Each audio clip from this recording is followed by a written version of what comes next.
The autumn wind slid through Chicago like a thief, curling around the lampposts and rattling the windows of shuttered shops. It carried the faint smell of gasoline and roasted peanuts from a corner stand long since closed, blending with the metallic tang of the city's restless night. Neon signs buzzed and flickered, their glow reflecting against puddles left by a light rain earlier in the evening. The streets, mostly empty now, held the silence of a stage waiting for the actors to appear. Muhammad Ali walked alone down State Street, his long coat brushing against his trousers with each measured stride. He had just left a charity banquet at a downtown hotel, the kind of event where strangers still wanted autographs, handshakes, and photographs, even though his last great fight had been years ago. He smiled politely at them all, but when the cameras stopped flashing and the doors closed, he found himself craving solitude. Fame had followed him like a shadow his entire life, but tonight, at 41 years old, he wanted something simpler, a walk in the city where nobody demanded anything of him. His breath misted in the crisp air. The rhythm of his shoes against the pavement matched the slow, steady beat of a man still proud of the body that had once danced across rings all over the world. The muscles in his shoulders were looser now, the reflexes not what they used to be, but in the depths of his being, he knew that the greatest had never truly left him. Ali tilted his head back and studied the sky. Between the city's towers, he found a few faint stars. He remembered nights in Louisville when he was a boy, staring up at the heavens with his brother, dreaming about being the fastest, the sharpest, the strongest. Those stars had watched him rise and fall, win and lose, and tonight they seemed to whisper reminders of the boy who refused to be anything less than a champion. As he turned down a narrower street, away from the main road, the sound of laughter drifted to him. At first it was faint, almost mistaken for the echo of the wind. Then it sharpened. Male voices, coarse and harsh, carrying a cruelty that sent a ripple across his skin. He slowed, listening. The laughter rose again, joined by the dull clink of glass and the scuffle of shoes on asphalt. Ali stopped beneath a flickering street lamp, his tall frame casting a long shadow across the wet ground. His instincts, sharpened from years of reading opponents before they even threw a punch, told him something was wrong. He moved forward silently, the way a fighter circles without drawing attention. The alley opened up a block ahead, a stretch of darkness broken by the pale halo of a single overhead light. That was where the voices came from. Ali edged closer. His pulse didn't quicken. He had faced too many storms in his lifetime to be shaken easily. But there was a heaviness in his chest, the sense that the night was about to demand something from him he hadn't given in years. When he reached the mouth of the alley, the scene sharpened into focus. A woman stood pressed against a brick wall, her eyes wide with terror. Her dress was torn at the sleeve, and her purse dangled uselessly from her arm. Surrounding her were at least a dozen men, rough-looking, dressed in worn leather jackets and denim. They were young, maybe in their 20s, faces hardened by street life. A few clutched bottles, another flicked open a switchblade, its silver edge flashing in the dim light. The leader, taller than the rest and with a scar slashing across his cheek, leaned close to the woman, sneering as he blocked her path. His hand pressed against the wall beside her head, caging her in. The others laughed, shouted crude remarks, their voices echoing off the alley walls. Ali stood in the shadows, his jaw tightening. He could have kept walking.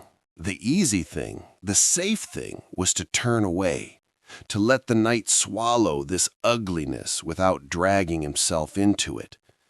After all, he wasn't in his 20s anymore. He wasn't in a ring with referees and rules. He was a man in his 40s, alone, facing 15 men half his age. But that thought never truly took root. It wasn't in him to walk away.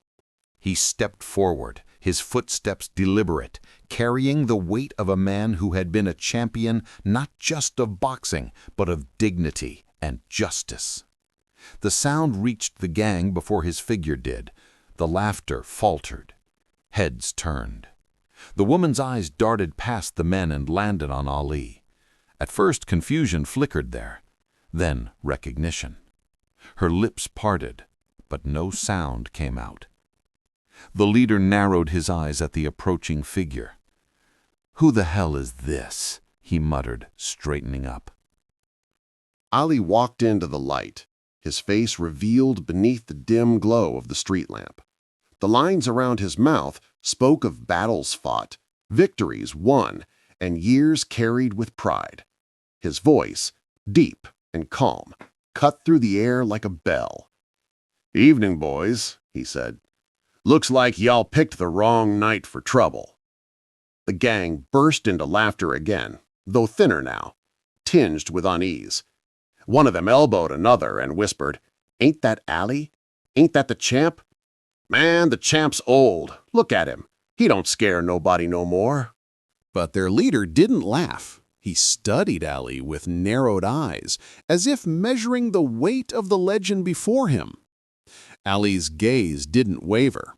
He looked from the leader to the woman, then back again. His voice softened, but it carried power. "Let her go," he said. The scarred man grinned, revealing a row of uneven teeth. "Or what, Grandpa? You gonna box us all?" A murmur of laughter rippled through the group again, but it was nervous now. The woman clutched her purse tighter, hope flickering in her terrified expression. Ali took one more step forward, his shadow stretching long across the alley. He raised his chin, eyes gleaming beneath the streetlight. "You don't know it yet," he said, his words slow and deliberate, "but you're standing in the ring with the greatest of all time."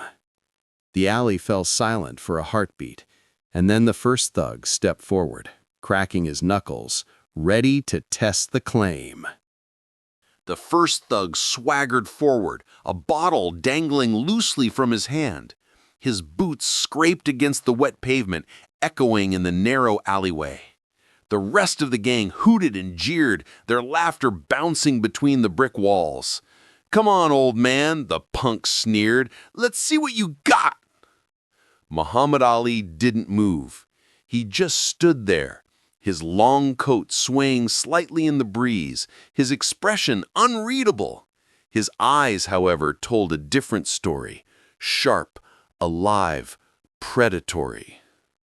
The bottle-wielding thug lunged. He swung clumsily, hoping to smash glass against bone.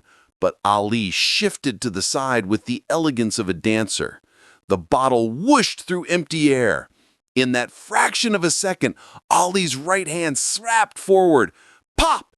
The sound was sharp, like a firecracker in the night. The thug stumbled backward, the bottle clattering to the ground. His hands clutched his face, blood dripping between his fingers from a busted lip. The gang erupted in shouts of shock. Ali lowered his fist, his stance relaxed, almost casual. "That," he said, voice carrying through the alley, "was the lightest punch you'll ever get from me." The woman gasped, her hands pressed to her mouth. For the first time, fear gave way to awe. The leader barked a laugh to cover his unease. He got lucky. That's all it was. Get him!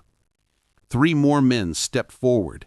One carried a chain, another twirled a switchblade, and the third simply clenched his fists, eyes burning with reckless anger. They fanned out, circling Ali. Ali exhaled slowly, rolling his shoulders. His mind slipped, for a heartbeat, into memories of the ring. Madison Square Garden, Zaire, Manila, The roar of crowds, the heat of battle, the taste of sweat and victory. He had always said boxing was like poetry, footwork the meter, punches the rhyme. And tonight, the alley was his ring. The chain wielder struck first, swinging with wild strength. Ali ducked, the metal links hissing past his head. His feet shuffled lightly across the ground, float like a butterfly. He popped up, his left fist darting like lightning, sting like a bee. The thug dropped instantly, the chain slipping from his hands. The man with the knife lunged next. Ali pivoted sideways, his coat flaring. The blade cut only air. A short, snapping jab caught the thug square on the jaw. His legs buckled, and he collapsed against the wall, unconscious. The last man hesitated for a second too long. Ali tilted his head, eyes narrowing. "What's the matter, son? Thought you was ready?" Anger overrode fear. The thug roared and charged, swinging both fists. Ali slipped each blow with practiced ease, his body moving as if guided by rhythm. Then crack! A perfectly timed uppercut lifted the thug off his feet. He landed with a groan, too dazed to rise again. The gang fell silent. What had been mocking laughter a few minutes ago was now disbelief. They glanced at one another, suddenly less sure, suddenly less brave. The leader's face darkened. He grabbed the woman by the arm, jerking her forward. She cried out in pain. "You think you're tough, old man?" he snarled. "One more step, and I carve her up." He pressed the blade against her throat, the cold steel glinting in the flickering light. Ali's eyes locked on the weapon. His heartbeat quickened, but his voice remained calm. "Son, I've been hit by the hardest men in the world. Sonny Liston, George Foreman, Joe Frazier. You think a blade scares me?" The gang leader hesitated, his grip tightening, but his confidence wavering. Ali raised both hands, palms open, taking a step forward. For a moment, the only sound was the ragged breathing of the gang members sprawled on the ground. Then the woman did something unexpected.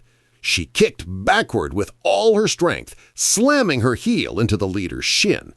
He grunted, his grip loosening. Ali seized the moment. He moved faster than a man his age had any right to. His fist shot out, striking the knife from the leader's hand. It clattered onto the pavement. The next blow landed squarely across the thug's jaw, snapping his head back. He staggered, dazed, and released the woman completely. She scrambled away, clutching her torn sleeve, eyes wide with gratitude. Ali turned back to the gang, straightening to his full height. His voice thundered across the alley.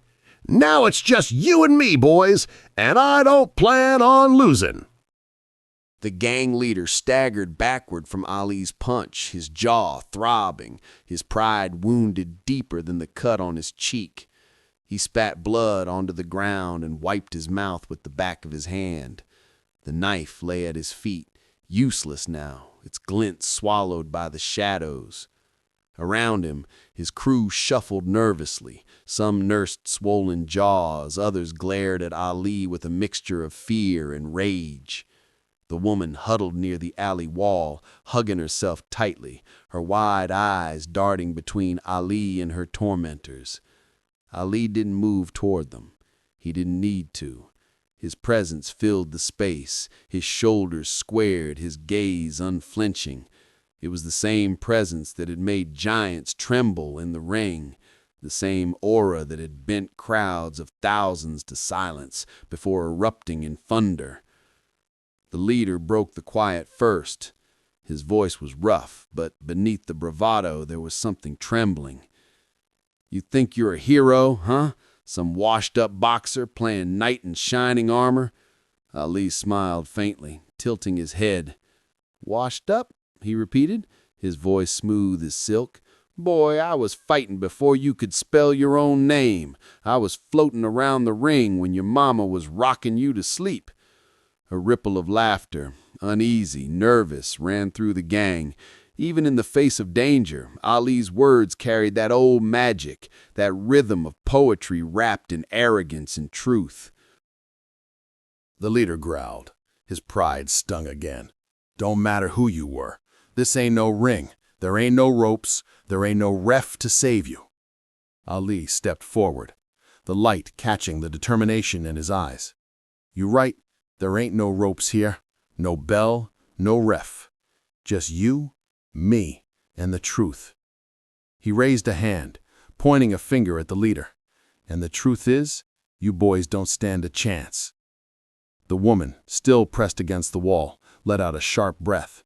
The words hung in the air like a challenge, daring the night itself to disagree. The leader barked an order, his voice cracking with fury. Get 'em, all of you! The gang hesitated. They had seen the speed, the precision. They had watched 3 of their own go down in seconds. But loyalty, or perhaps fear of their leader, pushed them forward.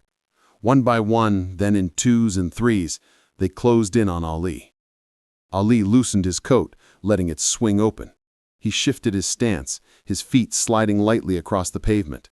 His fists rose, not high and tense like a street fighter, but poised, graceful, the stance of a man who had lived his life mastering the art of controlled violence.